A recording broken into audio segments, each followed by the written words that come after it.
Solids चार प्रकार के होते हैं, आयनिक solid, covalent solid, metallic solid and molecular solid.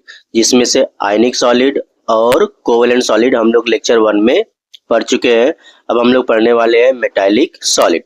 जो मेटालिक सॉलिड्स होते हैं वो बने होते हैं किससे?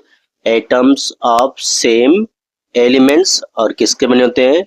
मेटल्स के बने होते हैं। तो metallic solids are crystalline solids होते हैं, form by the atoms of the same elements. Atoms जो मेटल्स होते हैं उनके जो एटम्स होते हैं वो बहुत ही पास पास में होते हैं, उनके बीच में इंटरमॉलिक्यूलर स्पेस बहुत कम होता है because of strong metallic bond. उनके बीच में क्या होता है कि स्ट्रॉन्ग मेटालिक बॉन्ड होता है। तो यहाँ पे आप देख सकते हो कि जितने भी मेटल के एटम होते हैं वो बहुत ही क्लोज होते हैं और मेटल ग्राउंड स्टेट पे इलेक्ट्रॉन को लूज करते हैं और खुद कैटायन के फॉर्म में क्या होते हैं? प्रेजेंट रहते हैं। और जितने इलेक्ट्रॉन लूज होते हैं वहां पे वो पूरे मेटल के अंदर क्या होते हैं? स्प्रेड होते हैं in the form of a colonel.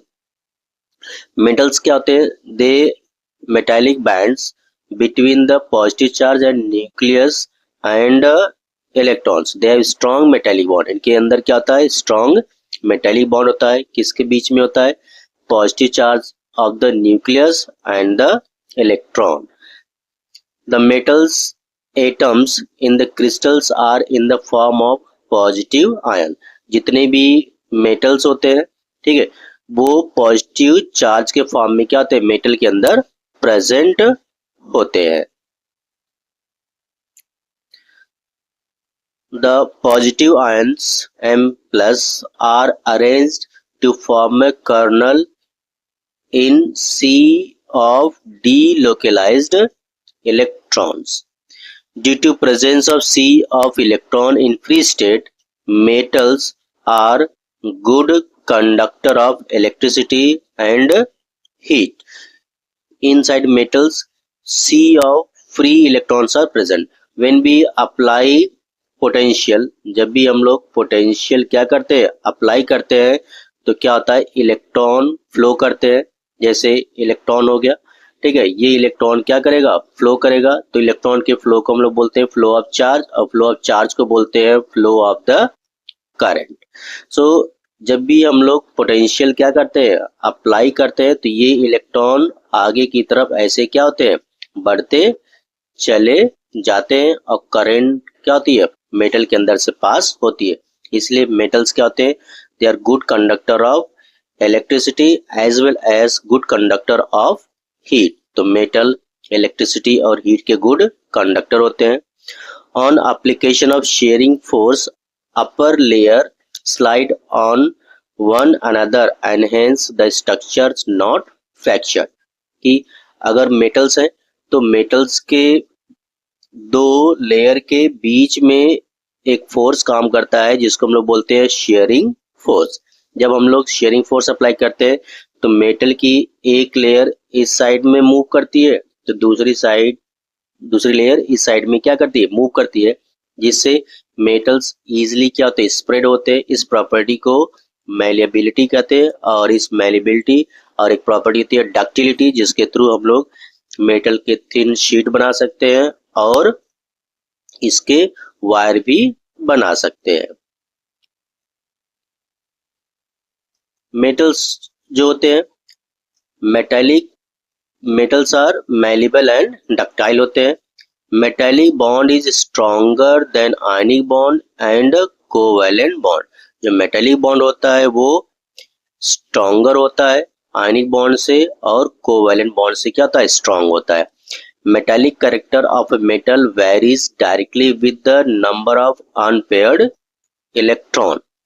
Means अगर मेरे पास दो मेटल्स हो, जैसे सपोज कर लिया कि मेरे पास एक Fe है और एक Zn हो, और हमें फाइंड करना है कि which is the strongest one और which has more metallic character in it.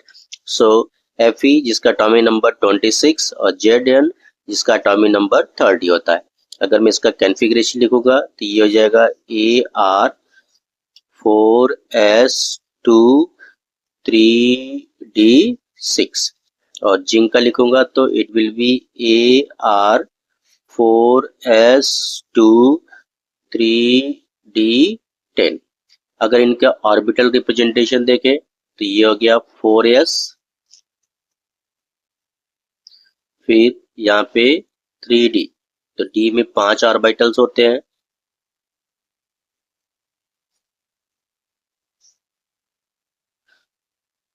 तो अगर हम लोग इलेक्ट्रॉन की फिलिंग करें तो इसमें 4s में 2 इलेक्ट्रॉन है, तो यहाँ पे कितना आ गया 2, और इधर भी हो जाएगा 2।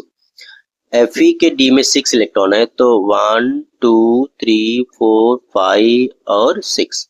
d के Zn के d में 10 इलेक्ट्रॉन है, तो 1 2 3 4 5 6 7 8 9 10। The filling of electron in the orbital takes place according to above rule। अगर मैं आयरन में नंबर ऑफ अनपेयर्ड इलेक्ट्रॉन निकालूंगा तो यहाँ पे आएगा कितना 4, और यहाँ पे नंबर ऑफ अनपेयर्ड इलेक्ट्रॉन कितने हैं 0। सो मेटालिक जो कैरेक्टर होता है, metallic character is directly proportional to the number of unpaired electron. जिसके अंदर जितने ज्यादा अनपेयर्ड इलेक्ट्रॉन होंगे वो उतना ज्यादा मेटालिक कैरेक्टर रखेगा, और उसमें मेटालिक स्ट्रेंथ उतना ज्यादा होगा। तो आयरन में 4 अनपेयर्ड इलेक्ट्रॉन है, जबकि जिंक में 0 अनपेयर्ड इलेक्ट्रॉन है। तो आयरन क्या होगा, इसका जो मेटालिक कैरेक्टर होगा वो क्या होगा मोर होगा, और जिंक का मेटालिक कैरेक्टर क्या होगा लेस होगा। कभी कभी आपसे क्वेश्चंस पूछे जा सकते हैं कि इनके जो है मैग्नेटिक मोमेंट्स क्या होंगे, तो उसके लिए एक फॉर्मूला होता है, magnetic moment is equal to root n+2, जहाँ पे n क्या आता है, ये होता है number of unpaired electron, number of unpaired electron. अगर हम लोग इस फॉर्मूले में अनपेयर्ड इलेक्ट्रॉन की वैल्यू रखें, ठीक है, तो अगर n की वैल्यू क्या है 0 है, तो जो म्यू आता है वो भी कितना आता है 0, तो इसको हम लोग बोलेंगे डायामैग्नेटिक। इट मीन्स कि अगर मेरे पास अनपेयर्ड इलेक्ट्रॉन कितने हो 0 हो, अनपेयर्ड इलेक्ट्रॉन कितने हो 0 हो, तो हम लोग डायरेक्टली बोल सकते हैं ये डायामैग्नेटिक होगा। और अगर ये n की वैल्यू क्या है 0 है, तो ये जो सब्सटेंस होते हैं ये सब्सटेंस होते हैं कलरलेस होते हैं। और अगर n की जो वैल्यू है वो 0 नहीं, it is not equal to 0, so magnetic moments will not be equal to 0। तो ये जो होते हैं कलर्ड होते हैं, क्या होते हैं कलर्ड होते हैं, और पैरामैग्नेटिक होते हैं।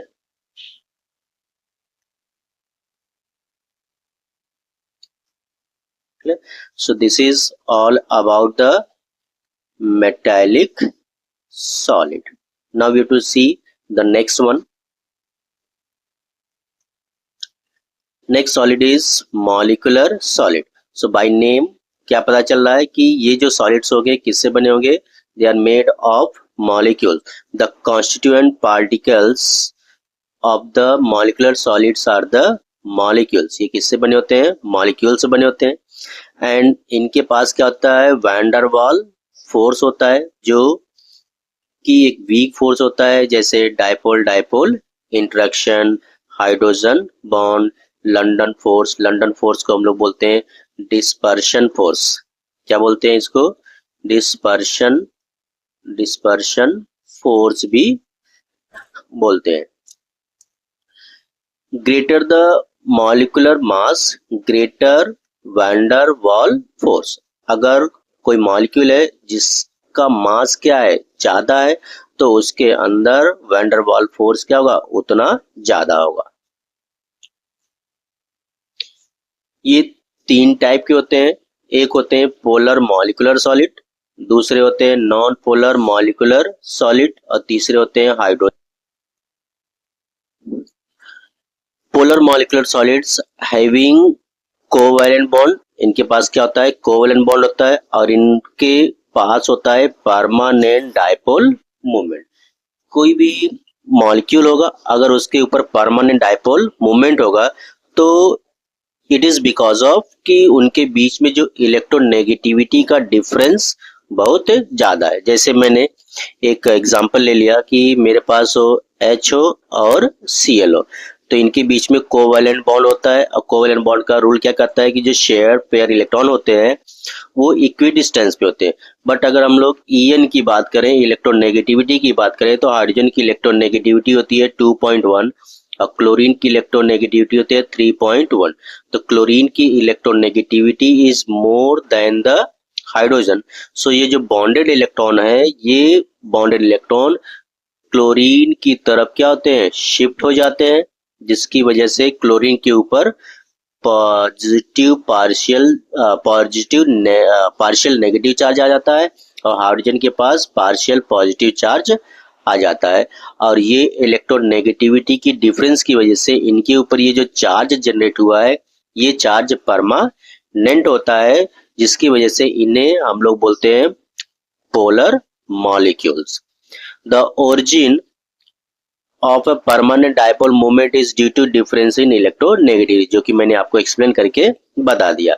दे have strong dipole dipole interaction, कि अगर एक मॉलिक्यूल है HCl का, सपोज यहाँ पे एक मॉलिक्यूल है किसका, HCl का, दूसरा मॉलिक्यूल होगा इसका HCl का, तीसरा भी मॉलिक्यूल होगा HCl का, चौथा भी मॉलिक्यूल होगा HCl का। अब इनके ऊपर क्या है, इधर पार्शियल पॉजिटिव चार्ज है, इधर पार्शियल नेगेटिव चार्ज है, इधर पार्शियल पॉजिटिव चार्ज, इधर partial negative, partial positive, partial negative, partial positive और पार्शियल नेगेटिव। तो पहले वाले मॉलिक्यूल का जो नेगेटिव है दूसरे वाले पॉजिटिव को क्या करेगा, हिट करेगा, जिनके बीच में एक इंटरेक्टिव फोर्स काम करता है। ठीक है, तो यहाँ पे भी डाइपोल है, इधर भी डाइपोल है, तो इसलिए इसको हम लोग बोलते हैं dipole dipole dipole dipole interaction. तो जो पोलर मॉलिक्यूलर सॉलिड्स होते हैं उनके बीच में क्या होता है, डाइपोल डाइपोल इंटरेक्शन होता है। दीज सॉलिड्स आर सॉफ्ट, ये सॉफ्ट होते हैं। डू नॉट कंडक्ट इलेक्ट्रिसिटी, क्योंकि इनमें कोई फ्री इलेक्ट्रॉन्स नहीं होते, क्योंकि इनमें कोवैलेंट बॉन्ड होता है, तो कोवैलेंट बॉन्ड में फ्री इलेक्ट्रॉन्स नहीं होते।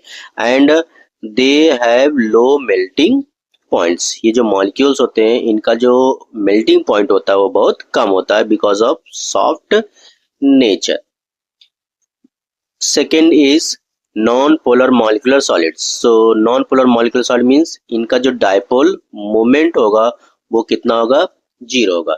ये तभी पॉसिबल होता है जब दो एटम्स ऑफ सेम टाइप, जिसको हम लोग बोलते हैं होमो एटम, जैसे H2 हो गया या फिर Cl2 हो गया, क्लियर ना।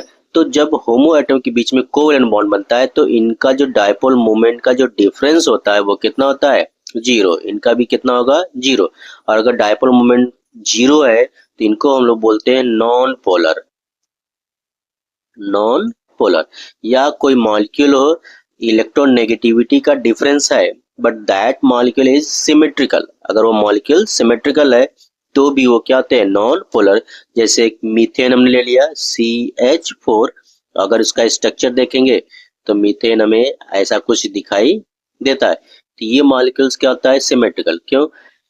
और हाइड्रोजन का डाइपोल इलेक्ट्रोनेगेटिव 2.1 होता है, कार्बन का 2.5 होता है, तो इनकी इलेक्ट्रोनेगेटिविटी का डिफरेंस है बट सिमेट्रिकल होने की वजह से इनका जो डाइपोल मोमेंट होता है वो 0 होता है, इसलिए इनको हम लोग बोलते हैं non polar molecules. These are soft, ये सॉफ्ट होते हैं। They do not conduct electricity, electricity conduct नहीं करते। इनका जो मेल्टिंग पॉइंट होता है वो क्या होता है, लो होता है then polar molecular solid. They have dispersion force और लंडन फोर्स। एग्जांपल्स क्या है, CO2, H2, O2 and CH4। तीसरे टाइप का जो मॉलिक्यूल होता है, मॉलिक्यूलर सॉलिड्स होते हैं, वो है हाइड्रोजन बॉन्डेड मॉलिक्यूलर सॉलिड। अगर कोई बॉन्ड बना है जो किसके बीच में बना है, हाइड्रोजन और किसी एक एलिमेंट के बीच में बॉन्ड बना है, ठीक है, जिनकी इलेक्ट्रोनेगेटिविटी का डिफरेंस बहुत ज्यादा है, ऐसे बॉन्ड को हम लोग बोलते हैं हाइड्रोजन बॉन्ड। और ये 3 bond, HF bond, HO bond and HN bond को हम लोग बोलते हैं हाइड्रोजन बॉन्ड बोलते हैं। Hydrogen bonded solids are non conductor of electricity, ये इलेक्ट्रिसिटी को कंडक्ट नहीं करते। Density of solid ice is less than the liquid water. The density of water is maximum at 4 degree Celsius and minimum volume. जो water होता है उसकी जो density होती है 4 डिग्री सेल्सियस पे मैक्सिमम होता है, और जो वॉल्यूम होता है ये मिनिमम होता है। इस प्रॉपर्टी को हम लोग बोलते हैं एनोमैलस बिहेवियर ऑफ वाटर। ये क्यों होता है? क्योंकि जब भी वाटर मॉलिक्यूल आइस में क्रिस्टलाइज होता है तो वहां पे फॉर्म करता है केजेस। केजेस के फॉर्मेशन की वजह से some water molecules trap into the cages, due to that the density इनकी क्या जाती है, हाई हो जाती है, और वॉल्यूम क्या जाता है, कम हो जाता है। जो हाइड्रोजन बॉन्डेड मॉलिक्यूल्स होते हैं वो 2 टाइप के होते हैं, एक इंटर मॉलिक्यूलर हाइड्रोजन बॉन्डेड वाले मॉलिक्यूल होते हैं और दूसरा होता है इंट्रा मॉलिक्यूलर हाइड्रोजन बॉन्डेड। जब एक हाइड्रोजन बॉन्ड दो मॉलिक्यूल्स के बीच में बनते हैं, चाहे वो सेम मॉलिक्यूल हो चाहे डिफरेंट मॉलिक्यूल्स हो, तो उसको हम लोग बोलते हैं इंटर मॉलिक्यूलर हाइड्रोजन बॉन्ड। जैसे H2O है, एक H2O मॉलिक्यूल दूसरे H2O मॉलिक्यूल के साथ में क्या करे, बॉन्ड बना ले, इसको हम लोग बोलेंगे इंटर मॉलिक्यूलर हाइड्रोजन बॉन्ड। या मेरे पास HF है, एक HF मॉलिक्यूल है दूसरे HF मॉलिक्यूल से क्या कर दे, बॉन्ड बना ले, इसको बोलेंगे इंटर मॉलिक्यूलर हाइड्रोजन बॉन्ड। या मेरे पास इथेनॉल है, C2H5OH ये, और दूसरा क्या है C2H5OH मॉलिक्यूल है, इनके बीच में क्या हो जाए, हाइड्रोजन बॉन्ड बन जाए, जिसको हम लोग बोलेंगे इंटर मॉलिक्यूलर हाइड्रोजन बॉन्डेड। दूसरा होता है इंट्रा मॉलिक्यूलर हाइड्रोजन बॉन्ड, कि अगर कोई एक मॉलिक्यूल है जो खुद से ही अपने एटम्स के बीच में हाइड्रोजन बॉन्ड्स बना ले, उसे हम लोग बोलते हैं intra molecular hydrogen bonding. A hydrogen bond formed within a molecule is called intramolecular hydrogen bonding। जैसे यहाँ पे हमने सैलिसिलिक एसिड लिया है, तो सैलिसिलिक एसिड में क्या है, यहाँ पे OH होता है और यहाँ पे COOH होता है। तो यहाँ पे ये वाला ऑक्सीजन इस वाले हाइड्रोजन के साथ में क्या किया है, एक हाइड्रोजन बॉन्ड का फॉर्मेशन किया है, और एक ही मॉलिक्यूल के अंदर हुआ, इसलिए इसको हम लोग बोलते हैं इंट्रामॉलिक्यूलर हाइड्रोजन बॉन्ड। तो ये हो गए 4 टाइप के solids, ionic solids, covalent solid, metallic solid and hydrogen bonded molecular solid. I hope आप सबको ये वीडियो अच्छे लग रहे हैं। अगर आपको मेरे वीडियो अच्छे लग रहे हैं तो प्लीज लाइक कीजिए, सब्सक्राइब कीजिए and comments on my videos. Thank you for watching Atlas chemistry.